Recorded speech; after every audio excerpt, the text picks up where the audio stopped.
लेकिन उस रात का माहौल अजीब सा था, जैसे सारा गांव सांस रोके खड़ा हो, क्योंकि दुल्हन मीरा, जो बेहद खूबसूरत थी, वह किसी रहस्यमयी राज के साथ आई थी। उसके बारे में गांव वालों ने बहुत कुछ सुना था, लेकिन कोई भी सच्चाई से वाकिफ नहीं था। मीरा एक दूर दराज के शहर से आई थी और उसकी पृष्ठभूमि पर बहुत सवाल थे। लोग कहते थे कि उसके माता पिता एक हादसे में मारे गए थे, जबकि कुछ लोग ये भी कहते थे कि वे रहस्यमय तरीके से गायब हो गए थे। शादी की रात गांव में धूमधाम थी, लेकिन मीरा का चेहरा अजीब सा था। वह हर समय कमरे के एक अंधेरे कोने में नजरें डाले रहती थी।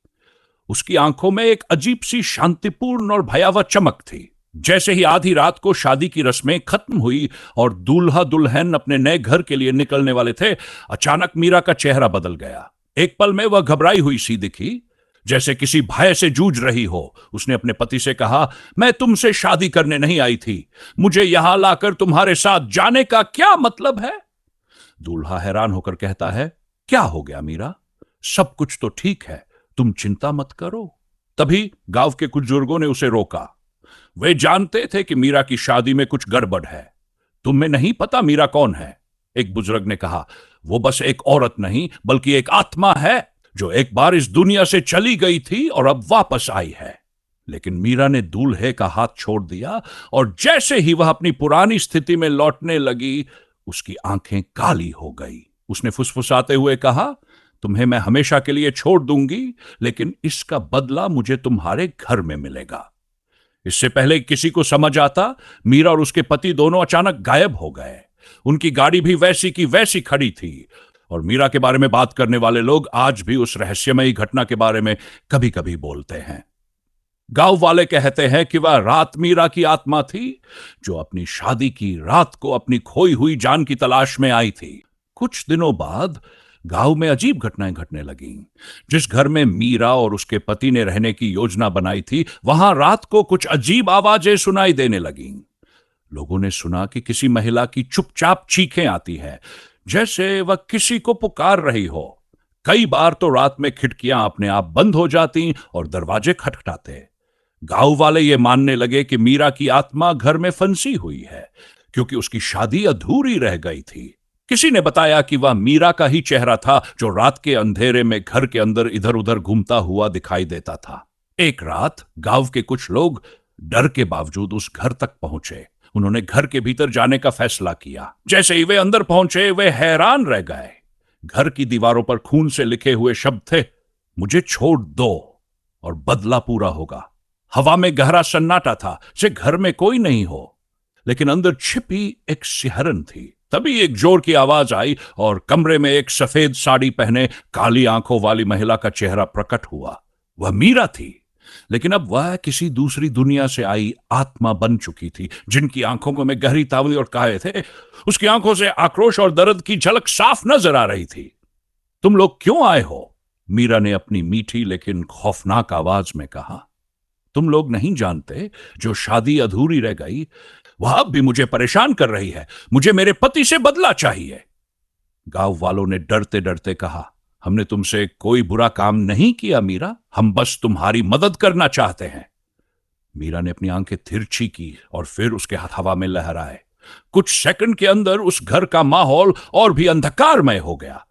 दरवाजे और खिड़कियां अचानक बंद हो गई। तुम मेरी मदद नहीं कर सकते, मीरा ने घिनौनी हंसी के साथ कहा।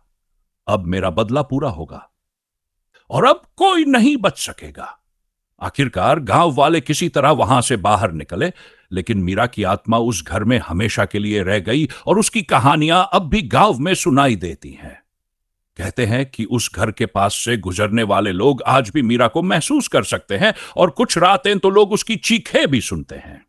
वह दुल्हन आज भी अपनी अधूरी शादी के बदले की खोज में है, और जो भी उसे याद करता है, कुछ सालों बाद गांव में फिर से अजीब घटनाएं घटने लगीं।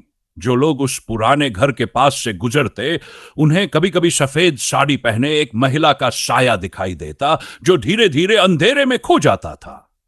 पहले तो लोग उसे एक भ्रम मानते थे, लेकिन धीरे धीरे यह बात गांव में फैल गई कि मीरा की आत्मा फिर से लौट आई है। गांव में रहने वाले एक युवक समीर ने इन घटनाओं के बारे में सुना था।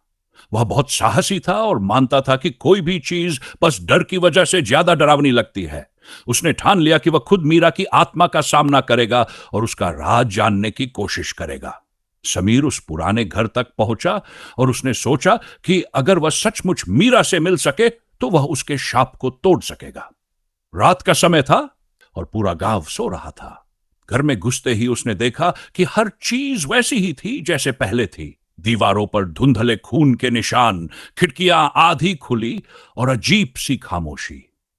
वह धीरे धीरे आगे बढ़ा और उस कमरे में पहुंचा जहां मीरा ने अपनी आखिरी रात बिताई थी। अचानक कमरे की हवा में एक ठंडक महसूस होने लगी। समीर ने दिल में हिम्मत बंधाई और बोला, मीरा, मैं जानता हूं कि तुम यहां हो। अगर तुम मुझे सुन रही हो तो मुझे बताओ कि तुम्हारी आत्मा को शांति क्या चाहिए। तभी कमरे में एक कटा हुआ साया दिखाई दिया। सफेद साड़ी पहने और काले बालों वाली महिला सामने खड़ी थी। उसकी आंखें काली थी, लेकिन अब उनमें दर्द और अफसोस की झलक थी। तुम कौन हो? मीरा की आवाज गहरी और गंभीर थी। मेरा नाम समीर है।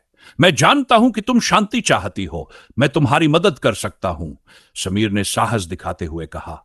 मीरा ने उसे घूरते हुए कहा, मुझे क्या शांति चाहिए समीर? मेरी शादी अधूरी रह गई, मेरा प्रेम अधूरा रहा और मुझे बदला लेना पड़ा। लेकिन अब मेरी आत्मा थक चुकी है। समीर ने एक गहरी सांस ली और कहा, अगर तुम सच में शांति चाहती हो तो तुम्हें उस अधूरी शादी को पूरा करने की जरूरत नहीं है। तुम्हें बस अपने पति को माफ करना होगा जो अब इस दुनिया में नहीं है। तुम्हें अपनी नफरत और घृणा को छोड़ देना होगा। मीरा की आंखों में आंसू थे और वह धीरे धीरे बोली, क्या तुम सच में सोचते हो कि मैं उन्हें माफ कर सकती हूं? क्या वह अधूरी शादी मेरे दर्द को कम कर सकती है? समीर ने कहा, शांति पाने के लिए हमें अपने पुराने दर्द को छोड़ना छोड़ पड़ता है। तुम अगर अपनी आत्मा को शांति देना चाहती हो तो तुम्हें अपने दिल से यह घृणा निकालनी होगी। कुछ क्षणों के लिए चुप्पी छा गई। फिर मीरा ने धीरे से कहा, तुम सही कहते हो समीर, मैं अब खुद को नहीं सजा सकती, मुझे शांति चाहिए। अचानक एक हल्की सी मुस्कान मीरा के चेहरे पर आई और वह धीरे धीरे गायब हो गई। कमरे में छाई अंधेरे में एक अदृश्य शांति महसूस होने लगी और समीर को लगा जैसे वह कुछ बड़ा हासिल कर चुका है। गांव में अब फिर से शांति आ गई। किसी ने भी मीरा की आत्मा को फिर से नहीं देखा। समीर की साहसिकता और उसकी समझदारी ने मीरा की आत्मा को शांति दी थी और वह अब स्वतंत्र थी। कहानी के बाद उस घर के पास से गुजरने वाले लोग अब सिर्फ अतीत की यादों और मीरा की आत्मा की शांति की बात करते हैं।